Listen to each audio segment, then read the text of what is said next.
Pero yo pienso que acá, por el bien del fútbol, tiene que tomar una medida. Acá se lo vieron todo, lo vio todo el mundo. Todo el mundo vio. La televisión, me dijeron, lo repitió 200 veces, hay dos posiciones atrás, aparte el juez de línea me dice, es offside, profe, me dice. Lo que pasa es que el árbitro, no sé por qué convalida el gol. Busca la U, le va a entrar Seymour, gol, gol de la U, gol de la U, gol de la U, gol de la U, gol de la U y el juez asistente lo... El primer gol de Alianza es una pelota que no entró, nunca entró. Remate rosa en un jugador de Alianza, yo lo vi. Y si rosa en un jugador de Alianza es autogol, entonces yo no veo dónde pueda haber una posición adelantada. Este señor está en Un offside. paso adelantado. ¿Viste que estaba de repetición? ¿Ves? A ver, Cabecea este abre. hombre y este está en offside, señores. Este está en deja offside. Y correr. acá hay dos adelantados, En la línea de la pelota. adelantados, ¿sí? Y la pelota Que el va a árbitro interpreta que no están en offside, que es distinto, ¿sí? Pero uno se agacha, miren ustedes, se agacha uno. Molesta la visibilidad del arquero. Sí, lo tapa. A ver. No, yo recuerdo que lo que más le dije, en una miro para el tejido y veo gente arriba del tejido ya que se quería mandar para dentro de la cancha. Y lo que le dije, me la acerqué, le dije, por favor bajá esa bandera y otorgá el gol, porque acá nos todo, mirá, la gente está entrando para dentro de la cancha y acá nos a lo primero que van a hacer ustedes.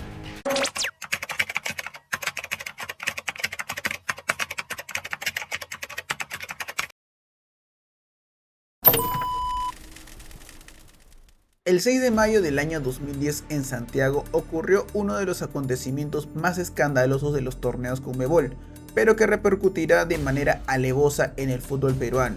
Y es que ese día, la U de Chile, dirigida por Gerardo Peluso, eliminaba a la Alianza Lima de Gustavo Costas en los octavos de final de la Copa Libertadores con un gol polémico en los descuentos del partido tras una decisión arbitral que quedó en el ojo de la tormenta durante los últimos 15 años.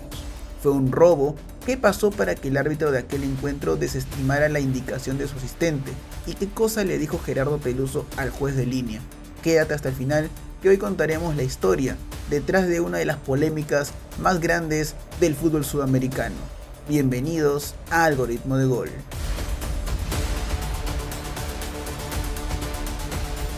Perú y Chile, una historia de rivalidad que ha traspasado las generaciones a lo largo de los siglos. Desde la Guerra del Pacífico por aquel lejano 1879 hasta el año 1883 y sumado al conflicto por la competencia culinaria y turística, la verdad es que tanto el pueblo peruano como chileno son conocidos como una de las enemistades de la historia latinoamericana más grande de todos los tiempos. Si bien en cuanto a lo deportivo, el país mapuchino ha sabido siempre ser más exitoso que el territorio incaico, lo cierto es que la rivalidad por querer siempre derrotar al otro ha estado presente. Pero si nos referimos netamente a la cultura de clubes, ambos países jamás han contado con una rivalidad conocida. Al contrario, tanto Alianza Lima y el club Colo-Colo son conocidos por entablar una de las hermandades más fuertes y sólidas no solo del fútbol sudamericano, sino que a nivel mundial. Desde la tragedia del Fokker en el año 1987, el club del Cacique siempre estuvo predispuesto en apoyar a sus hermanos blanquiazules, ocasionando que esta amistad haya obtenido el popular lema de Alianza y Colo-Colo, simplemente uno solo. Y si le sumamos que el máximo rival del elenco cacique es justamente la U de Chile, el picante de esta historia toma aún mayor relevancia. Pero antes de llegar a la fecha de los acontecimientos, debemos empezar de cómo se dieron los hechos y que llevaron a ambos clubes a esta circunstancia. Alianza Lima, que venía de haber quedado como subcampeón del fútbol peruano tras caer ante Universitario de Deportes por un global de 2-0 en el playoff del descentralizado 2009, afrontaba la Copa Libertadores con expectativas prometedoras.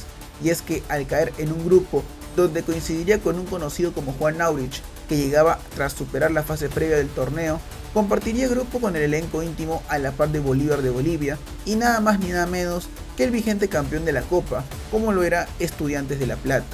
Si bien los dos primeros rivales se veían accesibles para pelear palmo a palmo, tener al último campeón de Copa en el grupo planteaba un desafío durísimo para el equipo de Gustavo Costas y que terminaría sorprendiendo a propios y extraños. con una primera ronda sumando 9 de 9 puntos tras superar por 1-3 en la altura de La Paz a Bolívar, meterle un baile al vigente campeón como Estudiantes en Matute, ganándoles por 4-1 y sumado al triunfo en casa ante Juan Aurich por 2-0, también en condición de local, el equipo de La Victoria se afianzaba como una de las grandes revelaciones de la Copa al ser el líder de su grupo. Sin embargo, tras una dolorosa derrota en Chiclayo por 4-2 ante el Aurich, en una costosa victoria ante el elenco boliviano en casa y una posterior caída ante Estudiantes sobre el final del partido, la segunda ronda del grupo solo les pudo hacer cosechar 3 de 9 puntos posibles, por lo que el equipo de Costas tenía que conformarse con el segundo lugar del grupo, y el cual lo llevaría a una de las llaves más polémicas de toda la historia de la Copa Libertadores.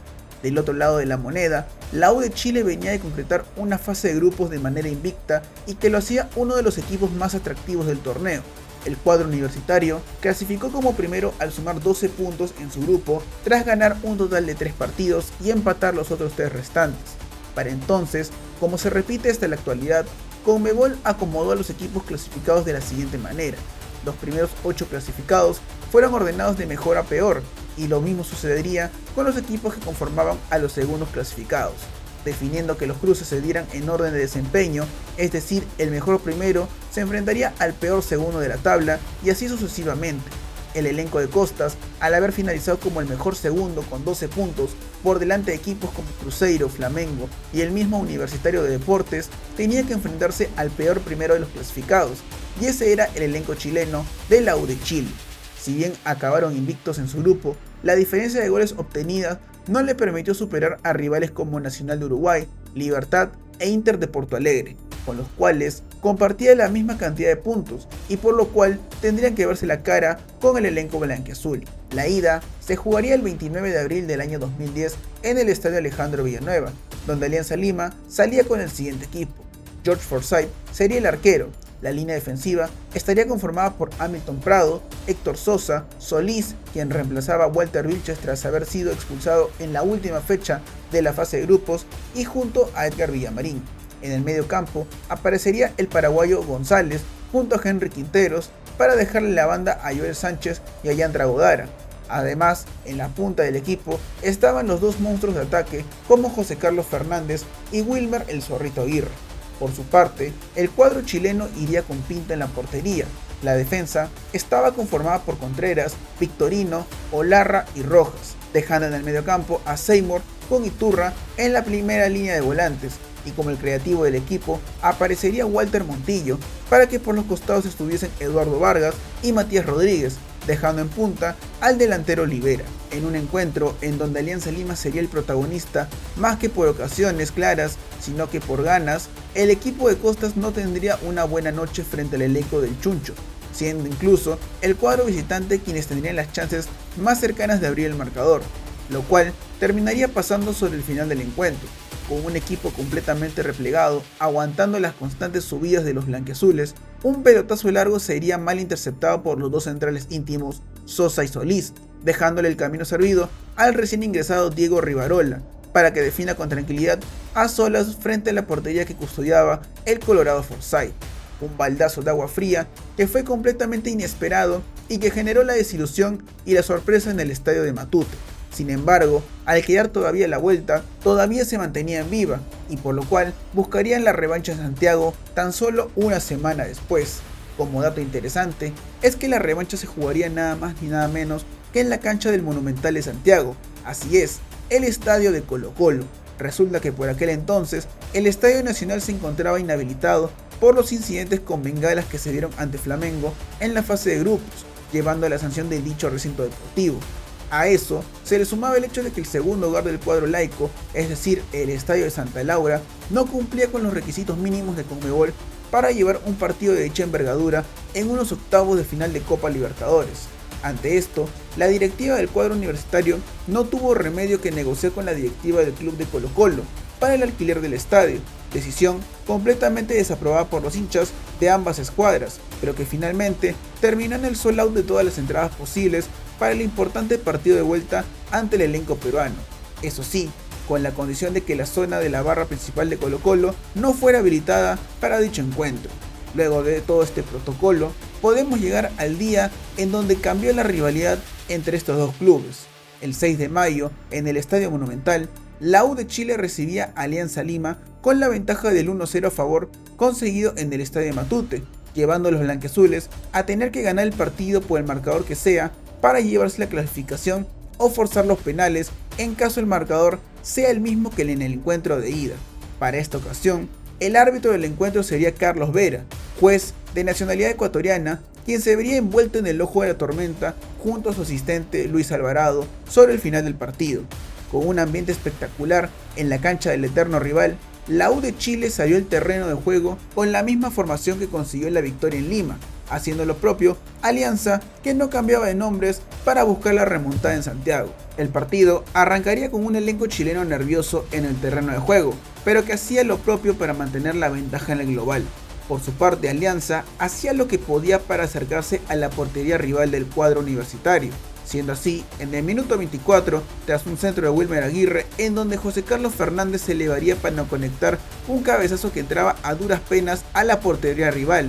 Y es que tras el golpe de cabeza del popular Zlatan, el balón nunca quedó claro si entró en su totalidad, pero siendo validado por el primer asistente de Luis Alvarado. Si bien nunca hubo una toma que mostrara con claridad el gol aliancista, la seguridad del juez de línea, acompañado por la confianza del árbitro principal, generaba que el gol era completamente legítimo a favor del equipo blanquiazul. Tras esto, Alianza siguió aproximándose a la portería chilena para buscar un segundo gol, pero sería el elenco mapochino quienes conseguirían el gol de la igualdad gracias a una jugada de Walter Montillo que terminaba en un pase a Eduardo Vargas para que anote el gol de la igualdad y poner el 2-1 en el global al elenco azul en el minuto 62 del compromiso. Sin embargo, a falta de 4 minutos para completar el tiempo reglamentario, un pase de Jonier Montaño le daba la posibilidad a José Carlos Fernández de volver a anotar y poner al frente no solo del partido, sino del global al elenco de Alianza Lima.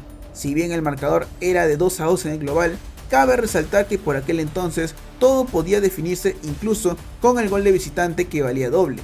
Es por ello que al haber anotado 2 goles fuera de casa, los blanquiazules pasaban al frente de la serie y se estaban clasificando a los cuartos de final, pero todo esto terminaría con un final lamentable y bochornoso.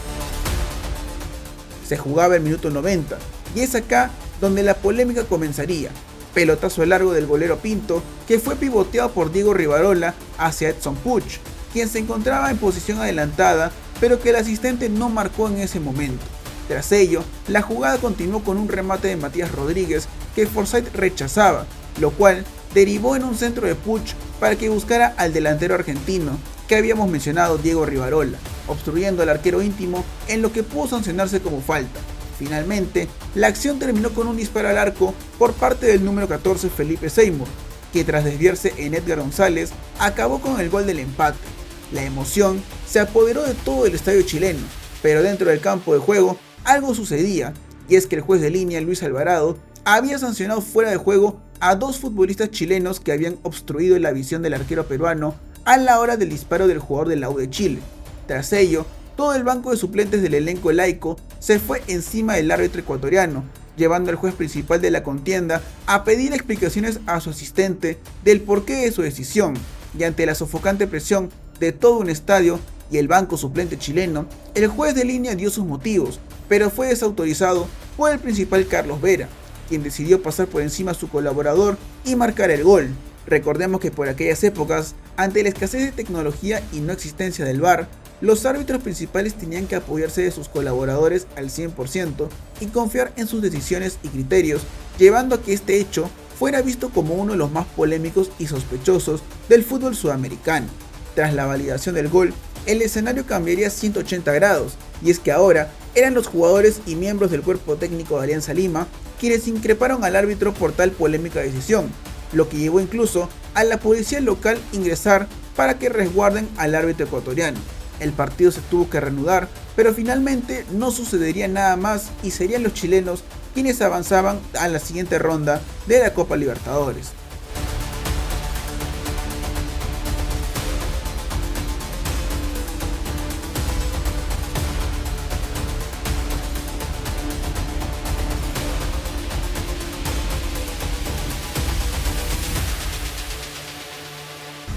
Si bien es una jugada donde se tiene mucho que ver el tema de la interpretación, ya que ningún jugador chileno que estaba adelantado llega a tocar el balón, lo cierto es que la presencia de ambos llegó a obstruir la vista de Forsyth, por lo que el gol debió haberse sido anulado.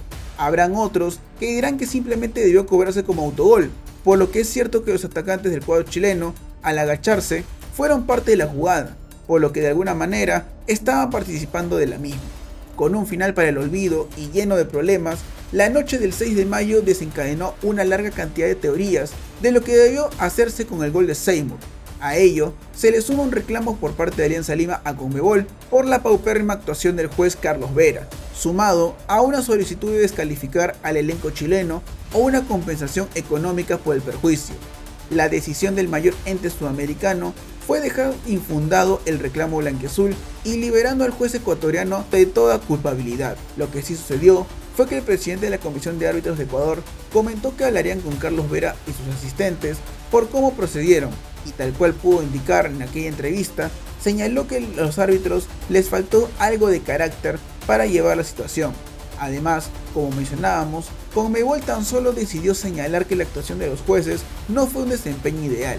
Lo cierto es que Alianza Lima se vio perjudicado por un fallo por parte de los dos árbitros al no respetar el reglamento y principalmente por Carlos Vera, quien desautorizó a su asistente, algo que Gustavo Costas señalaría al término del partido. Alguna medida, porque esto no puede quedar así, por el bien del fútbol. Por el bien del fútbol no puede quedar así, porque no te pueden anular un gol, lo anula el juez de línea, lo anula el árbitro, el juez de línea me dice a mí, es offside, hay dos adelantados, el árbitro lo anula y después cuando lo van a apretar, va y convalida el gol. Yo pienso que por el bien del fútbol algo tiene que hacer. La FIFA no se puede quedar cruzada de brazos, que tomó una decisión. Acá porque si no, queda muy sucio todo. Yo quisiera saber si un equipo argentino o un equipo brasileño a ver si lo da el gol. Como somos peruanos, por eso. Acá se lo vieron todo, lo vio todo el mundo vio. La televisión, me dijeron, lo repitió 200 veces, hay dos posiciones atrás, aparte el juez de línea me dice, es offside, profe, me dice. Lo que pasa es que el árbitro no sé por qué convalida el gol. Así que no entiendo, yo no entiendo. Lo anula el gol, después lo da el gol de nuevo. Es decir, una vergüenza. La verdad que hoy lo que pasó acá fue una vergüenza. Y como te dije antes. Ya han pasado 15 años y en tienda íntima todavía recuerdan aquella noche de terror en Santiago, en donde un entrenador que hasta aquel entonces como Gerardo Peluso, quien había sido recordado con cariño y aprecio por el título que le dio al elenco de la victoria en el año 2006, se convertía en uno de los principales villanos de aquella polémica llave. El uruguayo confesó también tiempo después de lo que le gritó al oído al juez asistente tras la no convalidación del gol de su equipo. No, yo me acuerdo que lo que más le dije, en una miro para el tejido y veo gente arriba del tejido allá que se quería mandar para dentro de la cancha. Y lo que le dije, me la acerqué, le dije, por favor bajá esa bandera y otorgá el gol, porque acá nos todo, mirá, la gente está entrando para adentro de la cancha y acá nos matan, lo primero que van a matar ustedes, pero mirá que acá nos todo.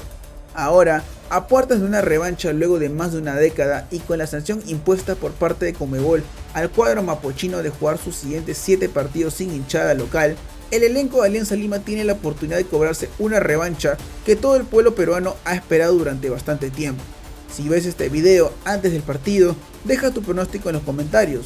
Y si vienes del futuro y ya viste la serie completa, coméntanos cuál crees que fue la mejor eliminatoria y si Alianza Lima pudo cobrarse la revancha 15 años después.